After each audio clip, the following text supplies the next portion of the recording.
She never anticipated this when she got a little dog. A particular excitement can only be experienced when bringing home a puppy, the small life that is fully dependent on you for care and requirements, the silky fur, and the fragrance of a puppy dog. It's one of the best friendships, but it comes with a lot of responsibilities. A dog's affection is unlike any other. There is something quite unique about the bond between a human and a beast. However, things may go horribly wrong occasionally. Dog owners are currently engaged in a massive global debate over this topic. The adopt, don't shop trend is probably familiar to you. However, having a dog in China is unlike having a dog anyplace else in the globe.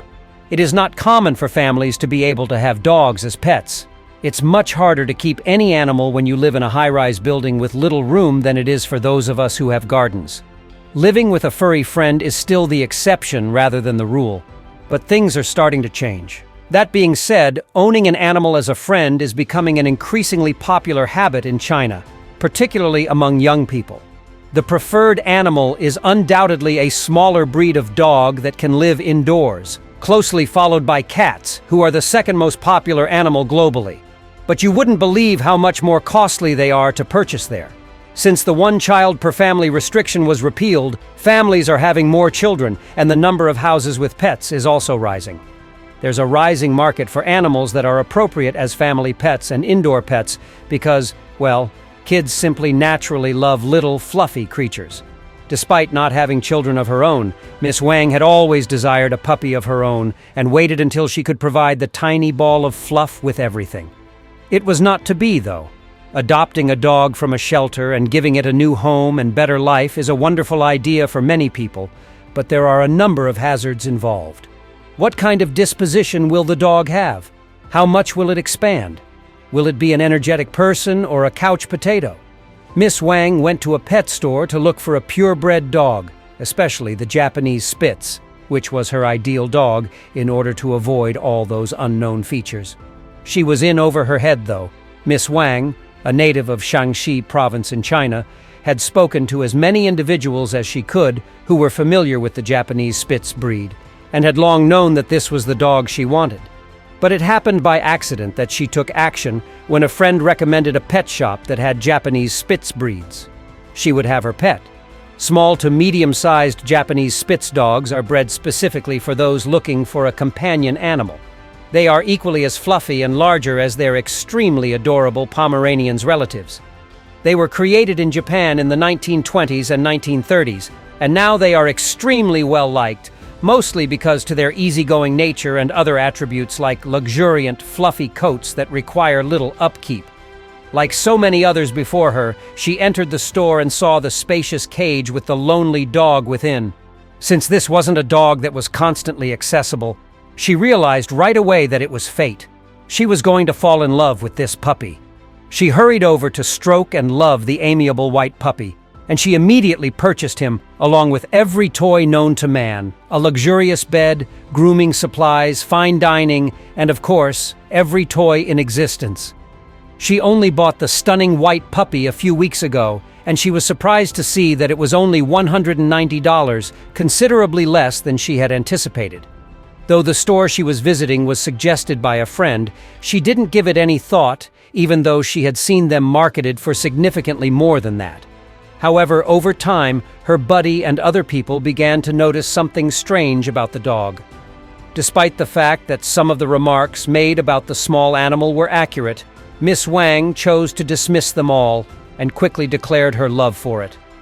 First of all, the small animal didn't say much. In fact, he had never let out a bark. However, that was advantageous when residing in an apartment complex, correct? The longer she kept it, the less perfect habit was starting to emerge. Nothing about the toilet training was going according to plan, and to make matters worse, it always happened when she was asleep. She was upset that despite how much she loved her dog, it refused to spend any time with her. When she was awake, he was always sleepy, and when she was asleep, he was constantly running wild. After he had his immunizations, Mom made the decision to have the child examined by a veterinarian. However, she had no idea what the doctor was about to tell her. Arriving to the veterinarian prepared for a routine examination, she was happy that her cat appeared to be in excellent condition, but was also full of questions. In response to this new arrival, the other animals in the room barked non-stop and hid from view under chairs or in their carriers. The veterinarian advised Miss Wang to probably talk with the zoo as she was leaving. Having forgotten all of her inquiries in her haste to be done, she was taken aback by the request, but only momentarily. When the puppy turned 3 months old, Miss Wang acknowledged that he wasn't developing into the typical appearance of a Japanese Spitz. The resemblance ended there, though, since his coat was getting incredibly thick and he was shining white. Recalling the odd remark about inquiring at the zoo, she made the decision to see if the specialists could shed any light on the situation. The personnel at the zoo was taken aback to see that the animal was wearing a fashionable collar and was walking on a leash when she arrived. A staff worker informed her that, based on the size, it's a domesticated fox, and they made an effort to be kind and helpful. It is physically scented, and as it ages, the scent may intensify. Miss Wang took the animal in for an examination, and suddenly a Taiyuan zoo expert on animal epidemic prevention certified that the critter was, in fact, a fox. Miss Wang was astounded by what she heard. Although the Japanese Spitz breed was designed to resemble a fox, the animal she had been rearing in her house for about a year was a real, wild animal. By the time it was 3 months old, its face had turned pointed, its tail had grown longer than a typical dog's, and its hair had thickened. "Other pet dogs seemed to be scared by my pet, so I walked it on a leash," she said. Now she had to make a difficult choice. Since she cherished the animal, should she give it the best opportunity to live as near to a natural existence as possible, or should she give it away? The zoo personnel appeared to believe that sending the fox cub home wasn't the best decision, and they even provided Miss Wang with all the justifications for their opinion. The fox would keep growing, becoming harder to control in a tiny house, and begin to smell like one of those highly musky wild animals.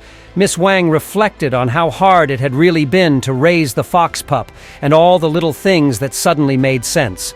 The unsuccessful toilet training attempts, the afraid park animals, and, most importantly, the most worrisome of all, Miss Wang fed the puppy chicken breasts and fruit on a daily basis, and dog food.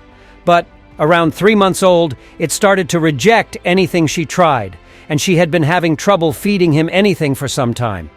Even though she wanted the best for the young white fox and was providing for him, she was now always concerned about his health.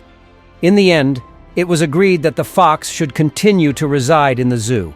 It was the sole area that let the animal to proceed as organically as possible with its existence. The animal would eventually suffer more if it stayed with Miss Wang.